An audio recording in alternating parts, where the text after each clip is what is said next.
masih di kawasan hutan. Belum kelar kami melihat sosok makhluk-makhluk tersebut, tiba-tiba suara teriakan yang nyaring membuat kami menutup telinga. Tori, Bon, apa yang kalian lakukan sebelumnya hingga banyak sekali yang ingin mengganggu? Lebih baik kita kembali saja, aku tidak yakin ini akan aman. Jaka peringatkan sambil melihat sekeliling. Belum lama Jaka mengatakan, kami sudah melihat sekeliling kami dipenuhi pocong bermata merah. Muka mereka seperti memakai topeng. Jaka kemudian duduk dan mengambil sebilah keris yang dia simpan di punggungnya, sambil komat kami ciri khas paranormal. Jaka sibuk seorang diri menangani pocong bermata merah. Setiap kali Jaka mengacungkan kerisnya, pocong di hadapannya mundur. Dan ketika ingin menghadapi pocong lainnya, pocong sebelumnya maju kembali. Terus seperti itu sehingga membuat Jaka kesal. Tidak lama kemudian muncul sosok dua makhluk jubah merah yang datang dari atas. Begitu juga Sinta yang tiba-tiba muncul di sampingku yang membuat Bon terkejut dan berucap, "Astagfirullah! Pergi! Pergi kalian! Pergi dari sini!" kata Jaka kepada Sirah yang ada di hadapannya. Jaka tidak menyangka akan berhadapan dengan sosok yang kuat. Jaka mundur beberapa langkah sambil mengancam Sirah dengan kerisnya. Kemudian Sinta perintahkan Sirah untuk mundur. Sirah tahu bahwa Jaka juga bisa menjadi ancaman baginya. Maka dari itu setelah kehadiran mereka, Sirah langsung menargetkan Jaka. "Jaka, mereka adalah sosok yang sudah aku ceritakan sebelumnya," ucap Tori. Dengan masih menyimpan keraguan, Jaka menyarungkan kerisnya. "Suamiku, kenapa kamu membawa orang sepertinya?" kata Sinta. "Seperti yang kamu katakan, Sinta, perjalanan ini akan berbahaya seperti yang kamu ucapkan sebelumnya. Aku juga mengalaminya ketika berada di gua siluman ular.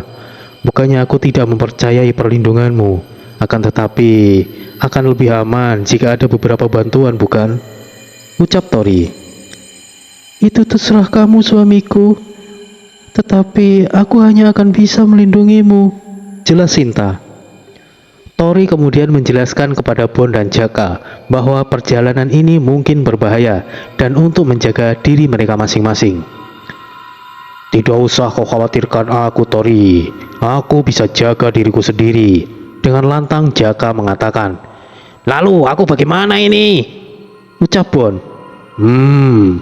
Bon, ada aku di sini. Kau tidak perlu khawatir," jawab Jaka sambil tersenyum menepuk dadanya dengan bangga. Sinta meminta mereka mengikutinya. Karena akan lumayan jauh, mereka bongkar tenda dan langsung mengikuti Sinta.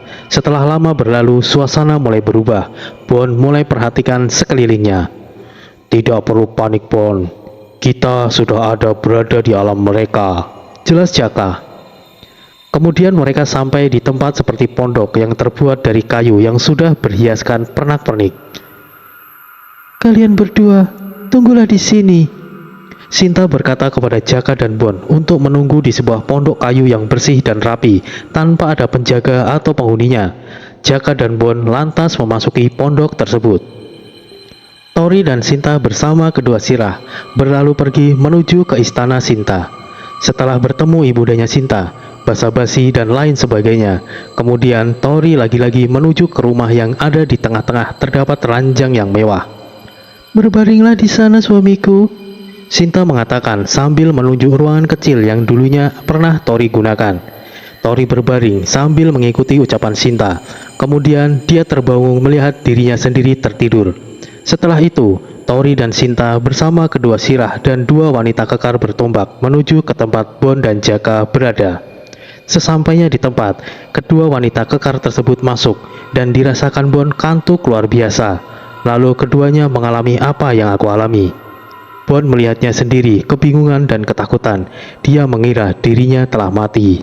Jaka sendiri menolak dan tetap untuk terjaga. "Melepas sukma. Aku akan melakukan dengan caraku sendiri," ucap Jaka seorang diri. Awalnya mereka meremehkan Jaka. Ternyata dia bukan sekedar pamer. Nyatanya Jaka memang memiliki kemampuan. Bon yang menyaksikan Jaka duduk bersila sambil mengucapkan kalimat mantra. Tak lama Jaka keluar dari tubuhnya. Setelah itu Bon dan Jaka keluar pondok dan menghampiri Tori. kemana kita akan pergi? Ucap Jaka. Seperti yang aku katakan sebelumnya, Jaka. Sekarang ikuti saja, balas Tori. Tim sudah terbentuk. Mereka berenam, Tori, Sinta, Bon dan Jaka serta kedua sirah. Selanjutnya melanjutkan menuju di kerajaan siluman harimau. Suasana yang kelam dan sunyi saat itu membuat mereka merasa tegang dan waspada, terutama Jaka yang tidak mempercayai Sinta dan kedua sirah. Untuk menuju di kerajaan Inyek Rimbo itu tidak akan mudah, akan banyak rintangan dan juga hambatan tentunya. Sinta mengingatkan kepada Bon dan Jaka untuk mundur, tetapi mereka memaksa untuk tetap ikut. Perlu diperhatikan bahwa cerita ini tidak bermaksud menyinggung pendekar-pendekar Minang yang memiliki ilmu silat asli Minang, atau bisa disebut juga sebagai silat goib. Silat asli Minang ini ada beberapa macam dan ada berhubungan dengan Inyek Rimbo.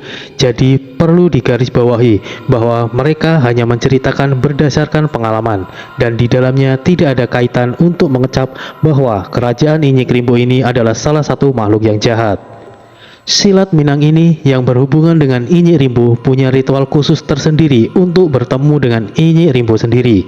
Melalui ilmu itu, pengguna bisa tanpa halangan dan rintangan bertemu sosok yang dimaksudkan. Nah, sedangkan pengalaman yang mereka alami ini tanpa adanya ritual, jadi mereka memaksakan untuk mengunjungi langsung kediaman kerajaan Inyek Rimbo. Halangan serta rintangan tentunya akan mereka lewati dan akan sulit dibayangkan secara nalar.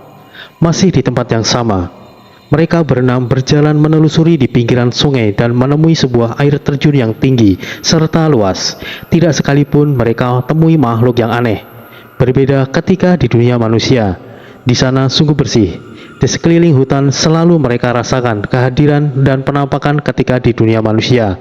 Akan tetapi, justru di alam gaib jarang sekali mereka menemui yang berbentuknya seaneh yang pernah mereka temui di dunia nyata. Tidak lama kemudian, mereka tepat berada di air terjun yang besar. Suara air yang turun begitu keras sehingga mereka merasakan cipratan air yang kena terpaan angin. Saat itu, bukan malam hari ataupun siang, seperti suasana mendung sebelum hujan lebat. Cukup lama mereka berdiri di tempat tanpa ada pergerakan. Sinta, apa yang kita lakukan di sini dan menunggu apa? Tori bertanya. Kita perlu menyeberangi dan masuk di balik air terjun ini, suamiku, dan menunggu alat untuk menuju ke sana. Sinta menjelaskan tersenyum. Apakah di balik air terjun itu adalah kerajaan siluman harimau berada, Sinta? Tanya Tori penasaran. Bukan, suamiku. Di balik air terjun itu adalah daerah siluman harimau. Untuk sampai ke kediamannya masih butuh waktu yang panjang, dan itu jika kita tidak mengalami hambatan, jelas Sinta. Menunggu alat? Alat apa? Tori belum dapat membayangkannya. Saat itu Jaka berada di belakang mereka bersender di sebuah pohon. Tiba-tiba tepat di belakang Jaka, di balik pohon muncul seorang pria dengan tongkat, berambut merah panjang hingga menyentuh tanah, kurus, agak bungkuk, dan mata yang tertutup alis, serta kumis panjang dengan jenggot putih tebal menutup leher. Dia mengenakan pakaian kuning seperti jubah. Seketika Jaka kaget dan refleks menyerang sosok tersebut. Siapa kau? Sial! Bentak Jaka sambil mengayunkan kerisnya. Kerisnya berbeda seperti sebelumnya. Kerisnya saat itu seperti dilimuti kobaran api menyala-nyala kemerahan. Dengan mudah sosok tua itu menghindar. Tenanglah manusia, aku tidak punya niatan buruk. Sosok tua itu berkata sambil berjalan mendekati Sinta. Putri, apa yang membuat Anda kemari? Lelaki tua itu berkata sambil tersenyum ramah. Tuan, bisakah Anda berikan tumpangan kepada kami untuk pergi menuju di balik air terjun? Dengan sedikit menunduk, Sinta meminta. Putri dari Yang Mulia Ratu tidak perlu bersikap terlalu sopan kepadaku, makhluk rendahan ini, katanya sambil berbalik menunduk. Sinta hanya tersenyum dan membuatku meliriknya. Begitu Sinta menyadarinya, dia palingkan muka karena malu. Putri, siapakah para manusia ini? Di sampingku adalah suamiku, dan kedua yang lainnya adalah rekannya, jelas Sinta. Oh, maafkan aku kurang sopan, Tuan. Pria tua itu berbicara pada Tori, lalu Tori membalas ucapannya dengan gerakan tubuh. Jika boleh tahu, Putri, ada kepentingan apa hendak menuju ke sana? Di sana adalah wilayah siluman harimau, sangat berbahaya bagi manusia, bahkan untuk putri sendiri. Meskipun di sana wilayah siluman harimau, tidak ada aturan khusus bagi pengikutnya. Bahkan banyak pengikutnya yang menentang untuk merebut posisi sang raja. Pria tua itu menjelaskan. Kami harus ke sana karena ini adalah titah ibunda serta keinginan suamiku, Sinta mengatakan. Baiklah Putri, jika ini adalah perintah yang mulia Ratu, dengan senang hati aku akan membantu. Mari, akan saya antar melewati air terjun tersebut. Pria tua berkata sambil berjalan menuju pinggiran air dan menyentuh air yang ada di depannya. Sesaat kemudian, 3 ekor buaya putih yang besar keluar dari air yang bergelombang. Silahkan Tuan Putri, naiklah di punggung buaya ini. Mereka akan mengantar kalian sampai ke balik air terjun. Pria tua itu mempersilahkan. Tori dan Sinta duluan naik di atas buaya, baru diikuti Bon dan Jaka serta kedua sirah. Kemudian mereka mengarah masuk ke air terjun tersebut. Suamiku, simpanlah ini. Ini akan melindungimu, suamiku. Benda ini adalah hadiah kecil dari ibunda, ucap Sinta sambil memberikan benda hitam kecil sepanjang jari berbentuk tombak hitam. Ketika Tori menerimanya, benda itu tiba-tiba hilang di tangannya seperti masuk ke dalam tubuhnya. Kemudian mereka lebih dekat dengan air terjun, tetapi Tori tidak merasakan sedikit pun air mengenainya. Posisi Tori padahal tepat di tengah air terjun, sedangkan Bon dan Jaka masih di belakang, tepatnya di belakang kedua sirah. Aneh, setetes air pun tidak mengenai mereka. Ketika melewati di balik air terjun, Tori kira akan sampai di gua. Namun, justru mereka mendapati sebuah rawa-rawa besar berwarna hijau dan dikelilingi padang rumput coklat kering dengan pepohonan yang mati. Suatu pemandangan yang tidak enak dilihat. Belum selesai Tori perhatikan sekitar, Tori sadar ternyata Bon dan Jaka serta kedua sirah tidak bersama mereka. Kini hanya ada Tori dan Sinta. Mereka masih menaiki buaya putih melewati rawa dan berhenti di pinggiran. Setelah mengantar mereka, buaya itu kemudian pergi. Inikah wilayah siluman harimau Inyi Rimbo? Lalu, di manakah rekanku? Tanya Tori. Benar suamiku. Inilah tempatnya, tapi aku tidak tahu ini bagian wilayah yang mana, dan aku juga tidak tahu ada di mana kedua rekanmu. Mereka kemungkinan tiba di tempat lain, Sinta menjelaskan sambil memandangi sekeliling. Akhirnya mereka berdua menunggu di bawah pohon mati yang besar. Tori duduk bersender di pohon, dan Sinta menyusul duduk tepat di depan Tori dengan bersender di dadanya. Lama mereka menunggu tidak kunjung datang. Kepala Sinta terasa kian berat, dan ternyata dia tertidur di pangkuan Tori. Tori berpikir seandainya dia manusia, mungkin Tori adalah orang yang sangat beruntung. Tori hanya tersenyum sambil membiarkannya tertidur. Namun, setelah beberapa saat, ketenangan mereka terganggu oleh suara-suara langkah yang berat. Tori segera menengok ke arah suara tersebut, dan Tori mendapati segerombolan makhluk raksasa berwujud manusia, berjumlah kurang lebih 5 orang. Mereka bertubuh kurus tinggi dengan warna kulit coklat kehitaman. Rata-rata muka mereka sangat jelek dan menakutkan. Meskipun masih berjarak jauh dari tempatnya, Tori sudah dapat menyium aroma mereka, benar-benar menjijikkan. Mereka berbau amis layaknya ikan mati yang sudah tidak segar lagi. Makhluk-makhluk itu tidak diam, ada gerakan aneh yang mereka lakukan. Kepala mereka tidak bisa diam. Mereka terus menggelengkan kepala mereka secara patah-patah sambil tersenyum menakutkan, dan mereka berjalan mendekati dan terus mendekat. Tori mulai panik, Tanpa Tori sadari, Sinta sudah terbangun.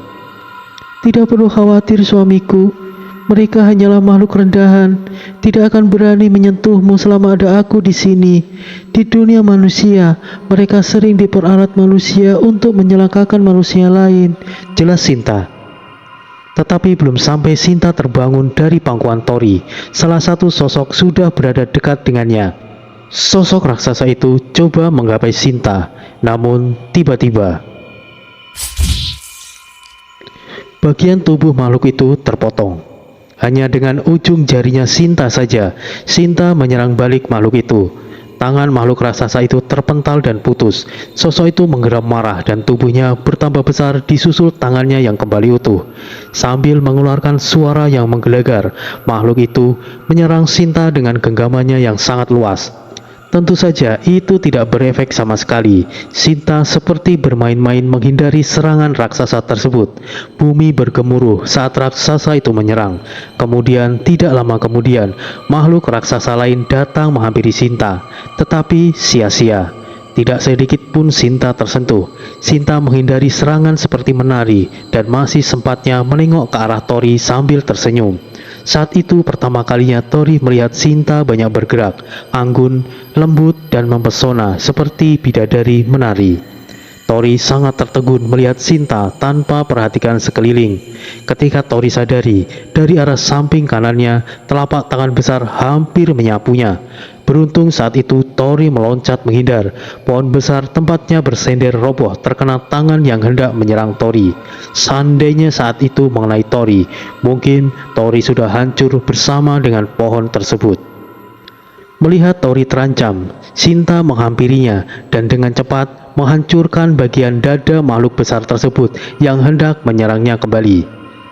Makhluk tersebut tidak lagi bergerak dengan dada yang berlubang seperti terkena peluru tank. Lalu angin dahsyat tiba-tiba datang dan berkumpul mengitari Sinta seperti angin puting beliung. Tori perlahan menjauh dan angin tersebut semakin membesar menutupi Sinta. Dan perlahan anginnya mulai surut seiring perubahan wujud Sinta yang membuat Tori tertekan. Saat itu, Sinta bukan dalam keadaan menyeramkan secara fisik sebetulnya, tetapi dalam keadaan marah, yang mana energi kuat Sinta menekan Tori. Saat itu Tori masih belum mampu menahan terlalu banyak energi yang dilepaskan oleh Sinta. Melihat kondisi Sinta yang dalam kondisi marah, para raksasa mundur. Dan saat itu juga, jauh dari arah belakang raksasa, terlihat dua sosok berjubah merah berlari dengan sangat cepat ke arah mereka, melewati para raksasa. Dalam sekejap, raksasa yang dilewati kedua sosok berjubah merah berjatuhan dan terpotong beberapa bagian. Shira telah datang. Shira dengan cepat melesat sambil menebas semua raksasa di hadapan mereka hingga tiba di hadapan mereka. Perlahan amarah Sinta mereda. Dia menoleh ke arah Tori dan Sinta memasang wajah sedih dan menyesal karena membuat Tori begitu tertekan. Di sana Tori mungkin terasa seperti benalu, tidak berguna dan hanya dilindungi tanpa bisa melakukan apapun.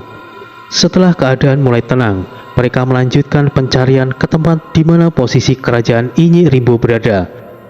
Mereka melewati raksasa yang terpotong menjadi beberapa bagian. Pemandangan yang sadis dan mengerikan, bau anyir darah dan amis menyengat seperti ikan mati yang membuat mereka mual, terutama Tori. Saat itu Tori hanya bisa menyentuh dan mencium bau, melepas roh sendiri atau yang lebih dikenal sebagai meraga sukma. Dalam prosesnya ada memiliki level dan tingkatan tertentu. Awal mula akan terasa seperti mimpi terbang kemanapun. Ini semacam ilmu dan tidak sembarangan, harus ada pembimbing atau guru spiritual. Mereka berjalan melewati padang rumput yang menguning dan kering. Di sini, Sinta menyebutnya sebagai alam sapa, yaitu alam tempat tinggal makhluk siluman. Maksudnya adalah makhluk yang terlahir sudah menjadi siluman. Makhluk di dunia ini mudah dijinakan oleh manusia untuk kepentingan perdukunan. Di dunia gaib sendiri terbagi menjadi 6 alam. Yang pertama adalah alam sapa, kemudian alam kambangan, alam demit, alam maka, alam kaji, dan alam siluman. Setelah beberapa jarak perjalanan yang mereka tempuh, mereka dari kejauhan seperti melihat ada jurang dan ada satu jembatan memanjang.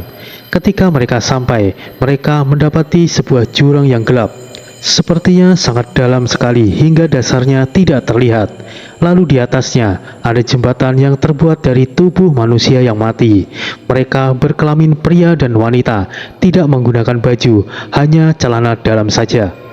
Tumpukan mayat-mayat itu tersusun memanjang sehingga membuat sebuah jembatan. Tidak ada tali atau sesuatu untuk menopang jembatan tersebut. Hanya mayat-mayat yang seperti melayang berbaring bertumpuk-tumpuk.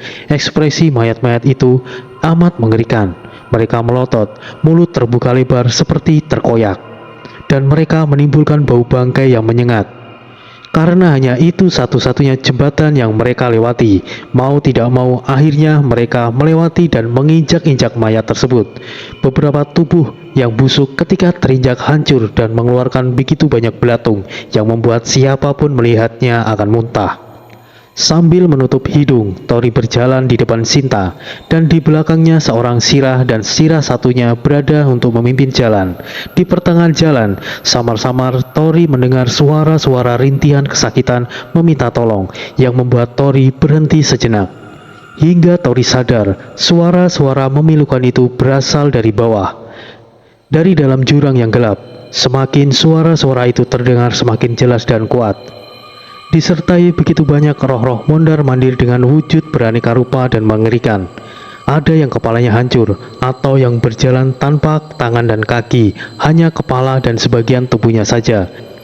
Saat itu pula, Tori melihat sosok yang dia kenal. Dia adalah almarhum kakeknya, Mbah Sabar, yang dulu menolong Tori waktu kecil ketika Tori diculik oleh makhluk halus jenis wewe gombel. "Mbah!" Tori sedikit berteriak dan panik. Tidak bisa Tori percaya apa yang dia lihat. Mbah Sabar hanya diam, tidak seperti roh yang lain menjerit-jerit kesakitan. Mbah Sabar adalah orang yang merawat Tori setelah kejadian Tori diculik makhluk halus. Satu hal yang membuat Tori sedih dan menyesal. Ketika Mbah Sabar meninggal, Tori tidak ada di sisinya karena sedang melakukan pendidikan. Selama beberapa tahun, tidak pernah sekalipun Tori menemui sosok kakek, bahkan ketika meraga sukma sekalipun. Melihat Mbah Sabar berada di antara para roh yang menjerit kesakitan, tentunya Tori tidak ingin membiarkannya merasakan yang dirasakan oleh para roh tersebut. Tori hendak terjun ke jurang dan membawanya, akan tetapi Sinta memegang tangan Tori dan memeluknya dengan erat. "Suamiku, jangan suamiku. Kamu tidak akan pernah kembali ke duniamu. Kamu akan ikut terjebak ke alam kambangan jika kamu masuk ke sana," ucap Sinta sambil menahan Tori dalam pelukannya. "Tapi dia adalah..." Belum sempat Tori selesai bicara, Sinta langsung memotong. "Ketahuilah suamiku, yang berada di bawah sana adalah makhluk yang memiliki dosa besar. Manusia yang dulunya mempunyai ilmu hitam, membuat kontrak dengan jin jahat, serta manusia yang mati ketika bertindak kejahatan," jelas Sinta. Tori menengok ke arah Mbah Sabar, dan beliau mengangguk. Sinta kemudian menggandeng tangan Tori dan lanjut berjalan. Tori terus memandangi kakeknya. Meskipun jauh, Tori bisa melihat beliau tersenyum. Ketika mereka sampai di ujung jembatan, Tori masih perhatikan sosok kakeknya tersebut. Tori mencoba memahami dan berkali-kali berteriak menyebut nama kakeknya. Akan tetapi, Mbah Sabar tidak menjawab. Dia hanya bergeleng dan mengangguk disertai senyuman. Seketika, Mbah Sabar seperti ditarik ke dalam jurang. Dengan ekspresi senyum, Mbah Sabar melambai seakan berkata, "Jaga diri baik-baik, nak." "Bah!"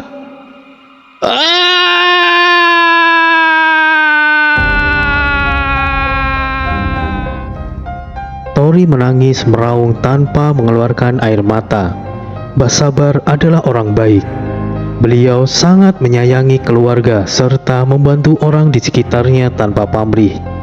Yang Tori sesalkan, kenapa kakeknya bisa berada di sana bersama arwah jahat lainnya.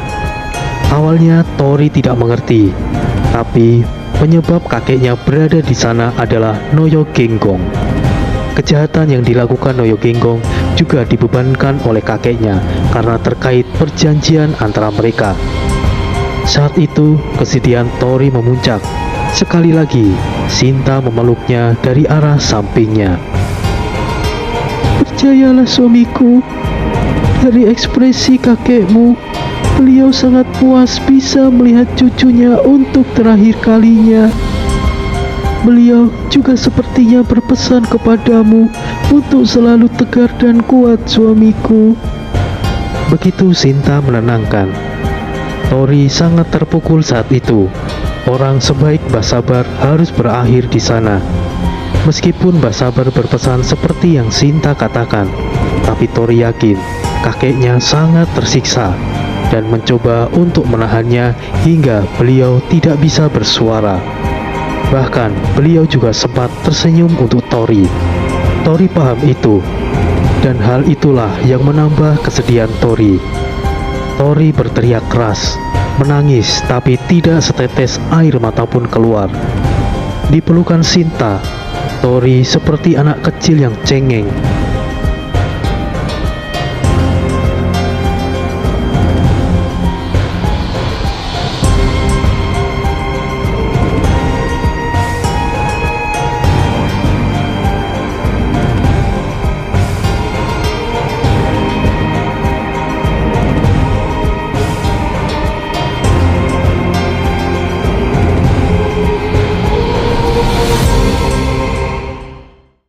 Dimulai saat itu, Tori mulai mengingat buku harian Mbah Sabar yang menuliskan masa depannya. Dimulai dari Tori akan didampingi seorang ratu jin yang kuat. Saat itu Tori tidak terpikirkan bahwa Sintalah ratunya. Akan tetapi, ibunda Sinta yang akan mendampinginya dan diwakilkan oleh anaknya yaitu Sinta. Cukup lama mereka di sana dan tidak bergerak. Kedua sirah hanya berdiri sambil melihat sekitar. Ketika emosi Tori mereda, Tori baru sadar bahwa mereka sudah berada di tempat yang berbeda. Di sekeliling mereka mendung yang sangat pekat serta langit yang berwarna merah. Kemudian Tori berdiri disusul oleh Sinta. Tori perhatikan arahnya, memandang dan berjalan maju diikuti Sinta berserta sirah. Kali ini Tori melihat manusia tanpa pakaian dan hanya menggunakan celana dalam sedang menyangkul. Tori menghampiri dan bertanya, tapi tidak digubris sama sekali. Tori terus berjalan dan menemui sebuah rumah besar dengan ukuran pintu yang besar dengan bentuk yang aneh. Di depannya terdapat seperti kereta kuda, tetapi yang menariknya adalah kedua orang manusia yang hanya pakai celana dalam saja. Sekali lagi Tori bertanya kepada orang tersebut, tetapi kembali tidak dihiraukan. Setelah beberapa saat, tercium bau seperti ubi yang dibakar, dan tak lama kemudian dari rumah besar tersebut keluar seseorang berbadan besar. Kulitnya berwarna hijau, perut buncit, rambutnya panjang dan tebal. Dia memiliki mata besar serta mulutnya bertaring sebesar lengan Tori. Tori tentunya kaget dan mundur. Akan tetapi, sosok hijau itu juga masuk kembali ke rumahnya saat menyadari Sinta dan kedua sirah, sambil menyeret kedua orang penarik kereta kuda tadi seperti anjing. Tori bertanya-tanya, di mana ini dan apa yang terjadi pada manusia di sini. Sinta kemudian mendekat dan berkata, "Suamiku, saat ini kita sudah sampai di lapisan alam gaib selanjutnya. Ini adalah alam demit. Makhluk di dunia ini juga tidak akan mengganggu satu sama lain, asalkan jangan mengambil milik mereka," jelas Sinta. Menurut Sinta, manusia yang mereka temui sebenarnya masih hidup dan dilarang untuk berbicara. Manusia tadi adalah pelaku pesugihan. Demi mendapatkan ilmu tersebut, mereka menyerahkan jiwa raganya kepada makhluk halus. Selama di dunia manusia, kekayaan akan dipenuhi. Tetapi sesuai perjanjian, jika waktu yang ditentukan tiba, orang tersebut akan dijadikan budak. Biasanya orang-orang ini ketika akan meninggal, mereka sudah mengetahui kapan waktunya mereka akan meninggal. Karena itu menyangkut perjanjian yang mereka buat. Dan ketika telah wafat, mereka dikirim ke alam demit sebagai budak. Dan yang tinggal di dunia nyata bukan dirinya yang sesungguhnya, melainkan mayat lain yang dimanipulasi menyerupai dirinya. Tubuhnya mati, namun sejatinya mereka dipindahkan ke alam lain. Setidaknya begitulah ucapan Sinta. Manusia yang ada di sini akan menjadi budak sampai mati atau dibunuh ketika tidak diperlukan lagi. Sambil terus berjalan, mereka menemui sebuah perkampungan. Begitu banyak makhluk mengerikan seperti buto ijo, ular putih berkepala wanita cantik, dan makhluk lainnya yang mengerikan berseliweran di sana. Masing-masing menenteng manusia tanpa pakaian, hanya celana dalam saja. Ketika melihat kehadiran mereka, makhluk di sana hanya melirik serta menghindarinya. Tidak ada yang berniat menyerangnya. Sepanjang perjalanan, makhluk yang mereka temui pasti ada manusia bersamanya. Lumayan lama mereka berjalan melewati perkampungan aneh itu. Kemudian tiba di sebuah gerbang yang sangat besar dan berdiri kedua sosok penjaga bertubuh besar berwarna merah. Memiliki mata 3 serta bertaring terbalik. Yang satu bertubuh kekar dan satunya lagi gendut dan buncit. "Berhenti!" Sosok gendut merah itu berkata. "Siapa kalian? Ada perlu apa di sini? Dari mana kalian?" Ucap salah satunya. "Siapa kalian? Beraninya menghalangi jalan kami," balas Sinta. Belum sempat kedua makhluk itu menunjukkan amarahnya, salah seorang sirah melompat ke arah sosok yang gendut. Ketika tepat di hadapan mukanya, sirah memukulnya.